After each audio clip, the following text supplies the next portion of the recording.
Hi, I'm John Stevenson, and we're going to be looking at the Song of Songs, also known as the Song of Solomon, and of course this is the love song of the Scriptures. There have been a number of interpretations of this book, and they are not necessarily mutually exclusive. That is, it might be that 2 or 3 or 4 of these actually have a good applicability. The first one is the allegorical interpretation that sees the entire book as an allegory of the Lord's love for his people Israel. And certainly in the Old Testament there is that theme where Israel is the wife of the Lord, and there is that relationship, that love relationship that is supposed to be there, as well as that loyalty relationship. You'll remember that the entire book of Hosea presents that idea where Hosea and his marriage to his wife Gomer are acting out the part of God and Israel.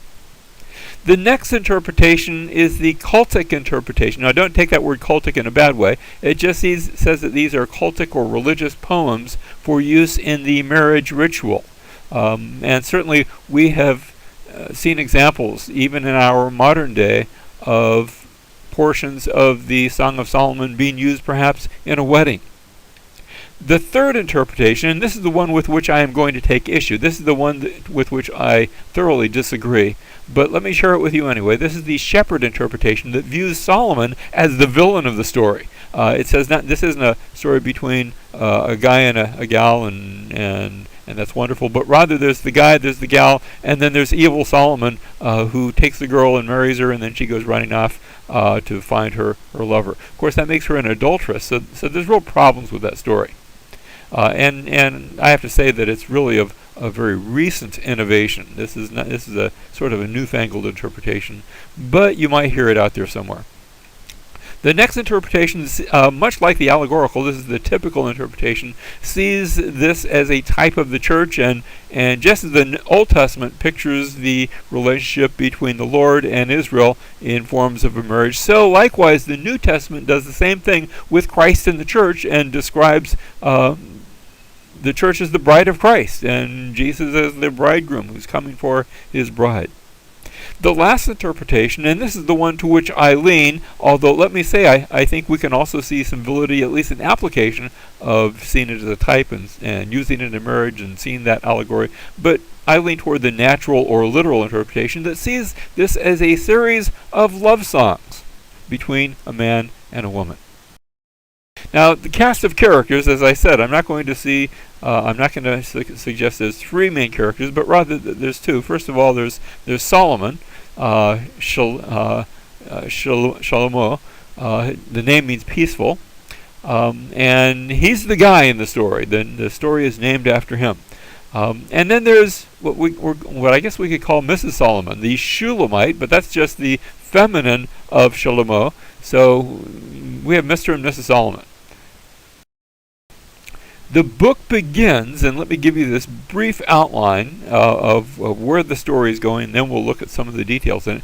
The book begins with sort of a romance and a honeymoon. Boy meets girl, they fall in love, and it turns out he's the king. And he comes for his bride and takes her, and they go away on their honeymoon. But then in chapters 5 and 6, she wakes up and he's gone, and you get a hint. Marital problems is maybe a little bit too strong, but I'm saying that anyway. There's sort of there's a longing for him and for her, and they're apart. But finally they get back together, and it's happily ever after, and so the story ends. That's the rough outline, very rough outline of the book. I'm not much of an opera fan, I have to confess, but I understand in opera there's sort of a storyline, but then there's the music, and yes, the music upholds the story, but really it's about the music.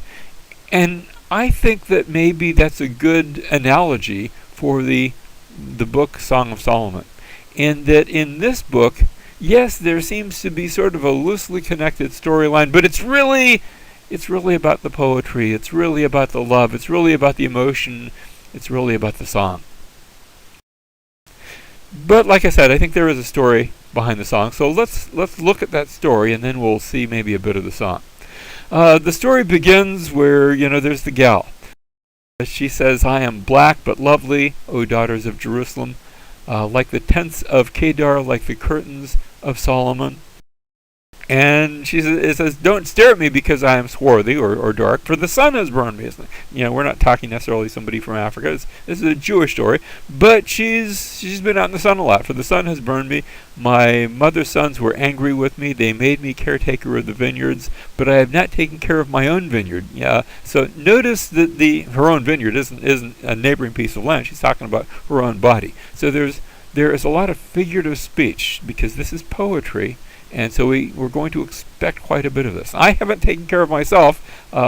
Notice my mother's sons were angry at me. There's maybe a sense where there's a little bit of division there. When our daughter was growing up and she did something wrong, my wife might say to her, "Your daughter did." Well, it's our daughter. We're a complete family there. But that statement made my mother's sons maybe as a hint that they're not really getting along, and they were angry with me, and they made me go out and work there, and I haven't been able to take care of myself as a result.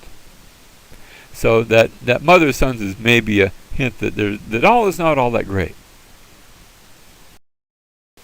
So the story begins, and then the boy meets the girl. Tell me, O you whom my soul loves, where do you pasture your flock? Where do you make it lie down at noon? For why should I be like one who veils herself beside the flocks of your companions? And everything is good, and then he goes off, but you get the sense there's a promise to return. And when he shows up, he returns not as a shepherd, but as the reigning king.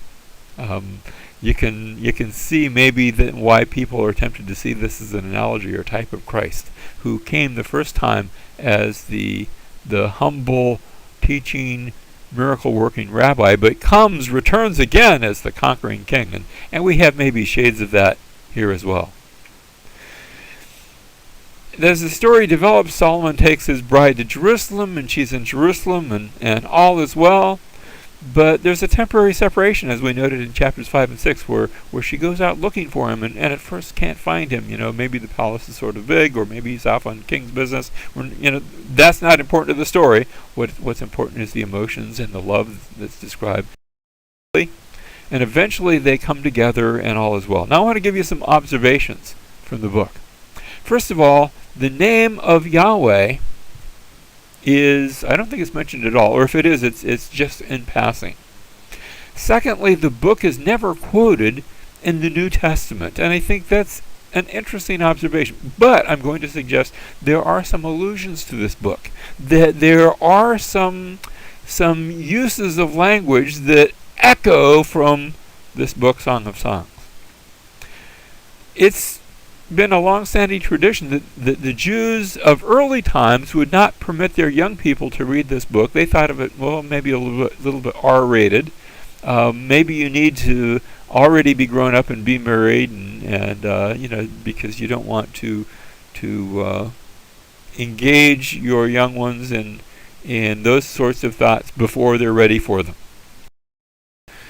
Origen, the early church father, said, I advise and counsel everyone who is not rid of the vexations of the flesh and blood, and has not ceased to feel the passion of his bodily nature, to refrain completely from reading this little book and the things that will be said about that. Actually, Origen, I think, would not have most of us read the book. I think maybe he was overstating things. As I said, I think there's some New Testament allusions. For example, Song of Songs, chapter 1, verse 12 says, While the king was at his table, my perfume gave forth its fragrance. And I cannot help but think about that incident in the life of Christ, John chapter 12, verse 3, where Mary then took a pound of very costly perfume of pure nard and anointed the feet of Jesus and wiped his feet with her hair, and the house was filled with the fragrance of the perfume. And I can't help but think, is John saying this in such a way where we are meant perhaps to think of the Song of Songs and remember that that's the story of the king. Likewise, Song of Songs, chapter 4, verse 15, you are a garden spring, a well of fresh water, and streams flowing from Lebanon. John chapter 7, verse 38, where Jesus stands up and says, He who believes in me, as the scriptures said, from his innermost being will flow rivers of living water. Jesus echoes perhaps is a better term, he echoes the words of the Song of Solomon. Song of Solomon, chapter 5, verse 2. I was asleep, but my heart was awake. A voice, my beloved, was knocking. Open to me, my sister, my darling, my dove, my perfect one. And you remember how in Revelation chapter 3, verse 20, you have this message of Jesus to one of the 7 churches, where Jesus says, Behold, I stand at the door and knock. If anyone hears my voice and opens the door, I will come into him and will dine with him, and he with me. And there's a suggestion, perhaps he's wanting to come in and to be that lover, that darling, that one who delights in his church. Toward the end of the Song of Solomon, we have this ending, chapter 8, verse 6. Put me like a seal over your heart, like a seal on your arm, for love is as strong as death, jealousy as severe as Sheol, that is the grave. Its flashes are flashes of fire, the very flame, here's that exception where Yahweh is mentioned, a very flame of the Lord. Many waters cannot quench love, nor will rivers overflow it. If a man were to give all the riches of his house for love, it would be utterly despised. And the point is that love is everything. That love is a wonderful thing, and it's a gift from God, and it is that in which we can delight. Okay, some lessons from the Song of Songs. First of all, I want you to notice that God is concerned with all of life, even our love life, even our passionate relations one with another. Secondly, God is concerned with our sexuality. This is a very, can I say it? This is a very sexy book. And God is concerned with that part of our life as well as all the other parts. And he wants us to do that which is right, to enjoy that which he has made, but in an appropriate way. All of life reflects our relationship with God, and that's why we can look at this book and we can see analogies with God and Israel in the Old Testament. We can see analogies with Christ and the church in the New Testament, because those things reflect our relationship with God. And even our sexuality, even our love life reflects our relationship with God. I think it's neat that the scriptures contain love songs. That God is interested in our love life. As one who's been married for 40 plus years, I'm deeply in love with my wife. And that's a good thing. That's something that is commended by the scriptures. And finally, I want you to notice that we, all of us, are part of a sacred romance, because God has wooed us. He has come after us. He's expressed his love for us, and he wants that deepest relationship with us. And he presents it, he provides it through his Son, Jesus Christ, who died in our place. For God so loved the world that he gave his only begotten Son, that whoever believes in him would enter into that kind of relationship, would have eternal life. And I hope you have entered into that sacred romance too.